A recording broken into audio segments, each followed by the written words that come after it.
Video produced by featherme.com. I get a lot of questions about how I trained Apollo here to fly outdoors.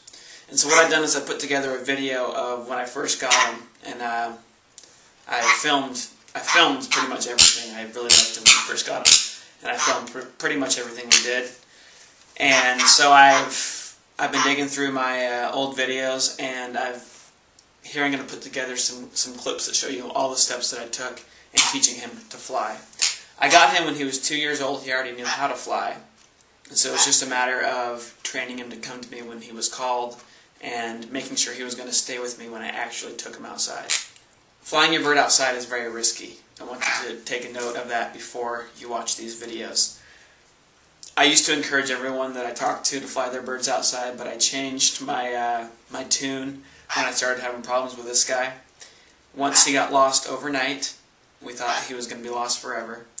Another time he drank some water from a little crack in a tree, and he got sick, and we had to take him to the vet. We spent like $400 getting him back to normal. Come here. And he almost died. Another time he tried to attack a pedestrian walking by as we were flying him in the park. And so, I mean, there's all sorts of risks that you don't even think of. He once tried to attack a vulture that was flying above, and he could easily get attacked by a hawk or a dog or a cat. There's all sorts of risks. It's very, I mean, a lot of people consider it reckless, what I do with my bird. But I do it anyways. I really enjoy doing it. To me, it's the pinnacle of owning a bird. If you don't want to pet the flies, get a puppy. But of course, there are safer ways to fly a bird than to fly him outdoors. You can fly him inside of a gym. And actually, you'll see here that that's how I started. I started flying him inside of a church gym near our house. So watch the video. I hope it helps you out. I have some links with some articles about flying your bird outside that you really need to read before you go trying to do it with your bird. And enjoy. When we got Apollo, he had all of his flight feathers already, so he was already able to fly a little bit. He was flying around in his previous owner's house. They had had him for 2 years, and they tried to clip his wings, but he wouldn't let them touch his wings, so instead, for some reason, they decided to cut off his tail. So you'll notice here in this video he only has a couple of tail feathers. But he was used to flying around in their house a little bit, but he was very unsure about it, so we worked with him a lot just inside our own house, getting him to come on command. And we just did that by feeding him peanuts every time he flew to us. Very simple training method that we had going on there. We had never worked with birds before. We just trained dogs in the past. We really didn't know what we were doing, but it turns out we were doing a pretty good job because he picked up on it quick. Here he is chasing my roommate around the house, which he loved to do. It was really funny. And, we get him to, he'd just fly after us. He always wanted to be with us.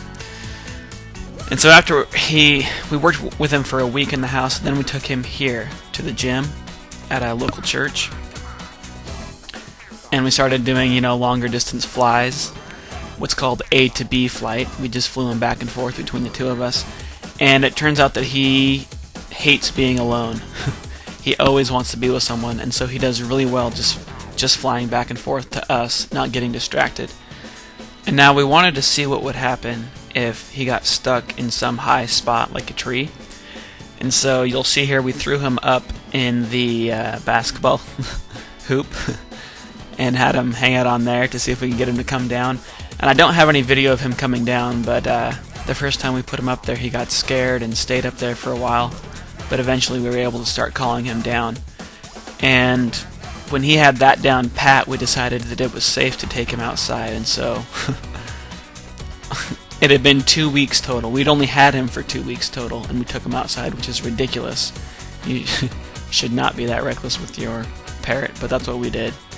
And I guess we got lucky because it worked. We've been flying him around outside now for 2 years, pretty much every week. And he's been doing great. Okay, we are here with Apollo. Should be pretty. And we're outside for the first time with him. We're gonna fly him, and we're gonna see how he does. Hopefully he doesn't run away forever. We're just hoping. There's the lunch. Here's it around. Okay. Come here, buddy. Come on. He doesn't want to fly. Okay. Still eating his apple. That was attempt number 1. Now you're just taking. Buddy. Right there, John. Apollo. That's your jump. Oh, good bird. You're a good bird. Look at you. Look at you. You're the cutest. Go. One thing we're doing here that's not very good is we are throwing him into flight, kind of launching him off, as you might have noticed. That's not a very good idea because basically you're making your bird fly when he's not completely ready, and he can develop a phobia of flight, or worse, he might see a hawk and that's why he doesn't want to fly, and you launch him into flight and then the hawk gets him and you're done. So be real careful about that. We now have Apollo trained to fly on command instead of having to throw him into flight, and that's a lot better for him. It's also important to note that we don't fly Apollo when the wind is very strong, just because being a captive bird, he's not a very strong flyer. Another thing is that we always have at least 2 people when we go fly him. That way we can have 3 sets of eyes on the skies looking for hawks and things like that, because Apollo might miss one, we might miss one. So it's safer to go in with at least 2 people. Of course, a hawk can always slip by you because they can, dive at upwards of 200 miles an hour depending on what species it is. So we do what we can to make it as safe as possible, but it's never going to be 100%. Oh, good bird. Oh, you took 2. I saw that. Move back the other one. Oh, come on. Come on. That was a little too far for him, I guess. Apollo, come on. Come on, buddy. Come on.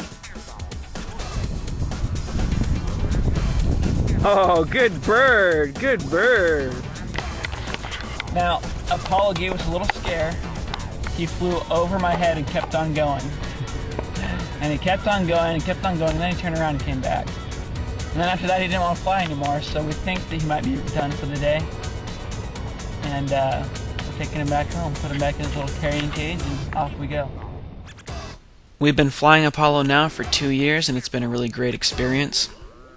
Like I said, he's been a really good bird. Just he doesn't go out and explore very much. He likes to just stay with us, which makes it really nice for flying him outdoors. A lot of parrots are not like that. You take them outside and they will fly off. So it's important that you're really careful if you decide to do this with your parrot. If you're watching this video on YouTube, there are some links in the description of the video. If you're watching this video on my website at featherme.com, there is an article there and some links to read more articles about flying your parrot outside. There are a couple of people who have dedicated a lot of their time to teaching others how to do this safely. So check those out.